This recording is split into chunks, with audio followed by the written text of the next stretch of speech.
እንድትተኙ እየተሰራባችሁ ነው። እናንተ ተኝታችኋል። አንቺ ተኝተሻል። የመቅደሱ አገልጋዮች ተኝተዋል። እኛም ተኝተናል።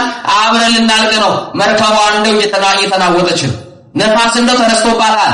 ማዕበል እያናወጣት ነው። እናንተ ተኝታችኋል። ቀጥሉበት በእንቅልፋችሁ። ዛሬ ይህንን እየነገርናችሁ መነሳት ካልቻላችሁ ተኙ።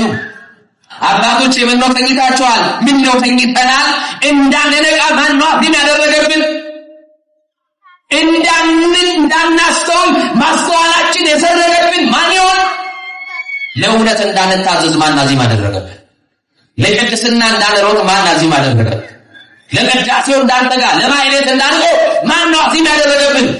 እጣው በአንቺም ላይ በእኔም ላይ እናንተ በሁላችን ላይ ይወጣል። ለምን? ከእግዚአብሔር ስላልታዘዝን። 20 ሚሊዮን በላይ የሚኖርባት ኢትዮጵያ ታላቂቷ ከተማ ይሄውና መርከቧ እየተናወጠ ነው። እስቲ ግድ የለንም ማቅ እንልበስ።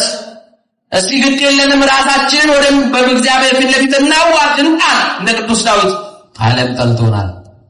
ደግሜ እነግራችኋለሁ፣ ዓለም ጠልቶናል። አንተ ተጠልተሃል፣ ማዕተባችን ተጠልቷል። በዓለም ይሉ መከራ የሚቀበሉ ኦርቶዶክሳውያን ናቸው። በዓለም ላይ ተመልከቱ፣ ግፍ የሚደርስባቸው ኦርቶዶክሳውያን ናቸው። ለምን ከተባሉ እውነትን ስለያዙ። ምን ስለያዙ?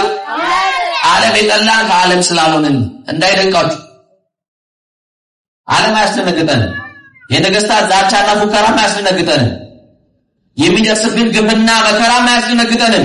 ለምን ከተባልን ለቅዱሳን ሞት ወደ ክርስቶስ ወደ ተሻለው ሀገር መሄጃ ትራንስፖርት ነው፣ መንገድ ነው፣ መጓጓዣ ነው። እናንተ ግን እንደተኛችሁ ናችሁ።